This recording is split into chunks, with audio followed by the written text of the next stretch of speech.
மக்கள் தொகை அடிப்படையில மக்களவை தொகுதிகளை மறுவரை செய்யறதால தமிழ்நாடு உள்ளிட்ட தென்னிந்திய மாநிலங்களுடைய நாடாளுமன்ற பிரதிநிதித்துவம் குறையும் மற்றும் குடும்ப கட்டுப்பாடு திட்டங்களை சிறப்பா நடைமுறைப்படுத்திய மாநிலங்கள் அரசியல் ரீதியா பலவீனம் அடையும். அதே வேளையில மக்கள் தொகையை கட்டுப்படுத்தாத வட மாநிலங்கள்ல பல நாடாளுமன்றத்துல மிகைய அதிகரிக்க அபாயமும் இருக்கிறது. அதாவது 15-20 ஆண்டுகளுக்கு முன்பு கூட மக்கள் தொகையை கட்டுப்படுத்துவதற்காக நாம் இருவர் நமக்கு இருவர் அப்படிங்கிற நம்ம விளம்பரத்தை பார்க்க முடியும். மத்திய அரசுடைய அறிவுறுத்தலை நம்மால் பார்க்க முடிஞ்சது. அதன் பிறகு நாம் இருவர் நமக்கு ஒருவர்னு சொல்லும் பொழுதும் கூட தமிழ்நாடு உள்ளிட்ட கேரளா உள்ளிட்ட தென் இந்திய மாநிலங்கள் அதை பின்பற்றி இருந்தாங்க. ஆனா வட மாநிலத்தவர் எந்த ஒரு விஷயத்தையும் அதை பின்பற்றாம தமிழ்நாடு ஒப்பிடும் பொழுது வட மாநிலத்துல கணிசமான மக்கள் தொகை அதிகரித்திருக்கிறது. இந்த சூழல்ல மக்கள் தொகையை கணக்கில் கொண்டு எந்த திட்டமாக இருந்தாலும், எந்த அறிவிப்பாக இருந்தாலும், எந்த சட்டமாக இருந்தாலும் அது மக்கள் தொகை குறைவாக இருக்கக்கூடிய தமிழ்நாடு போன்ற தென் மாநிலங்கள் வெகுவாக பாதிப்படையும். அதில் ஒன்றுதான் இந்த தொகுதி மறு வரையறை. இதனாலதான் மக்கள் தொகை அடிப்படையிலாக கொண்டு தொகுதியை மறுசீரமைப்பு பண்ணும் பொழுது தற்பொழுது இருக்கக்கூடிய 39 நாடாளுமன்ற உறுப்பினர்களுடைய எண்ணிக்கை குறைவதற்கான வாய்ப்புகள் இருக்கிறது. அதே போல வட மாநிலங்கள்ல தற்பொழுது இருக்கக்கூடிய எண்ணிக்கையை விட அதிகரிக்கக்கூடிய சூழலும் இருக்கிறது. இதனாலதான் ஒருவேளை அப்படி ஒரு சூழல் நிலவக்கூடிய நிலையில மத்திய அரசால இலகுவாக ஒரு திட்டத்தையோ ஒரு சட்டத்தையோ இயற்ற முடியுது. அப்படி பண்ணும் பொழுது தென் மாநிலங்கள்ல இருக்கக்கூடிய நாடாளுமன்ற உறுப்பினருடைய குரல்கள் நசுக்கப்படும். அவர்களுடைய வாக்கு இல்லாமலேயே அவர்கள் எந்த அளவுக்கு ஒரு சட்டத்தை எதிர்த்தாலும் கூட எளிதில வட மாநிலங்கள நாடாளுமன்ற உறுப்பினர்களை மட்டுமே வைத்துக்கொண்டு ஒரு சட்டத்தை இயற்றக்கூடிய ஒரு சூழல் மத்திய அரசுக்கு அமையும். இதனால மாநில சுயாட்சி பாதிக்கப்படுகிறது. மாநில உரிமைக்கு ஒரு சவால் விடுக்கக்கூடிய ஒரு சட்டமாக அமைந்துவிடக் கூடும் என்பதனால தான் நாடாளுமன்ற அந்த கூட்டத்தொடரிலேயே தாக்கல் செய்வதற்கு முன்னதாகவே இந்த எதிர்ப்பு குரல் எழுந்திருக்கிறது. இந்த சூழல்ல தான் தமிழ்நாடு முதலமைச்சருடைய தலைமையில இந்த ஆலோசனை கூட்டம் தொடர்ந்து நடைபெற்று வருகிறது. மத்திய அரசியல் கொள்கையினுடைய முடிவுகள் எடுப்பதிலையும் சட்டங்களை நிறைவேற்றுவதிலையும் தென் மாநிலங்களுடைய குரலும் செல்வாக்கும் ஒட்டுமொத்தமா குறையக்கூடிய ஒரு சூழல் இருக்கிறது.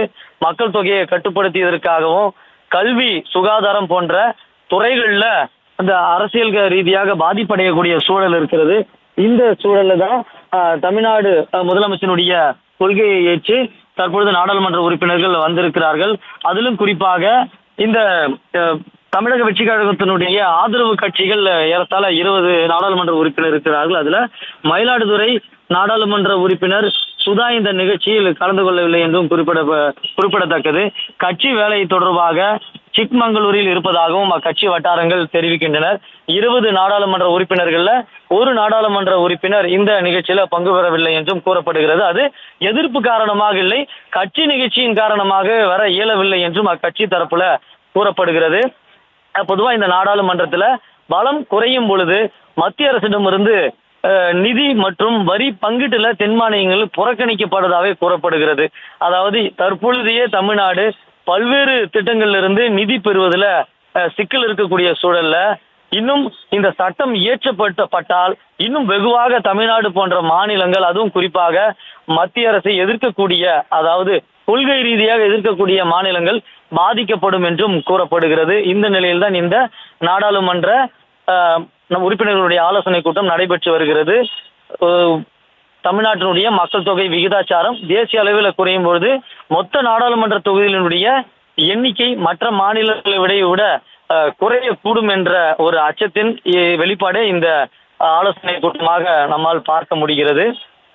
தொகுதி மறுவரை கூட்டத்திற்கு திமுக, அதிமுக உள்ளிட்ட கட்சிகள் மற்றும் அதனுடைய கூட்டணி கட்சிகளும் புறக்கணித்திருக்கிறது. தொகுதி மறுவரை மசோதாவை நடப்பு நாடாளுமன்ற கூட்டத்தொடரிலேயே மீண்டும் கொண்டு வர மத்திய அரசு திட்டமிட்டிருப்பதாக கூறப்படுகிறது. கடந்த முறை இந்த மசோதாவுக்கு எதிராக தொடக்க முதலே கடுமையாக நிலைப்பாட்டை எடுத்த திமுக தற்பொழுது காங்கிரஸ் கூட்டணியில் இல்லை என்பதனால் அக்கட்சி நகர்வு அதிகம் கவனிக்கும்படியாக இருக்கிறது. இந்த மசோதாவை எவ்வித திருத்தங்களும் இன்றி கொண்டு வந்தால் திமுக கண்டிப்பாக எதிர்க்கும் என்று அக்கட்சியினுடைய மக்களவை மற்றும் மாநிலங்களவை உறுப்பினர்கள் தெரிவித்திருக்கிறார்கள். ஆனால் காங்கிரசினுடைய இந்த நிலைப்பாடு தேர்தல் நிலைப்பாட்டினால மீண்டும் ஒரு முறை இந்த நிலைப்பாடு காரணமாகவும் தமிழக வெற்றி கழகம் அரசியல் ரீதியாக பல குற்றச்சாட்டுகளை வைத்துமே இந்த கூட்டத்துல பங்கு பெறவில்லை என்றும் தெரிய வருகிறது.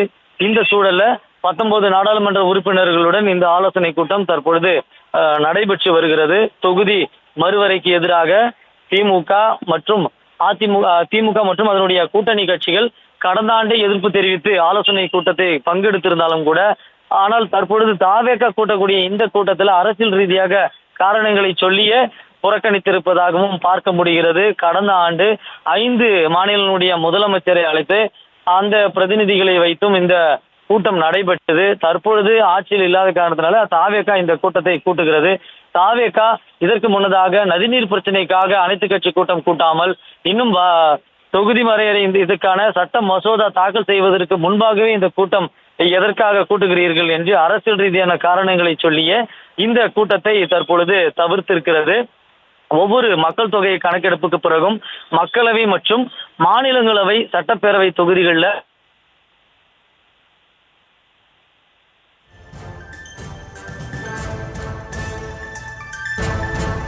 தற்போதைய விவரங்களுக்கு நன்றி ஜெரி.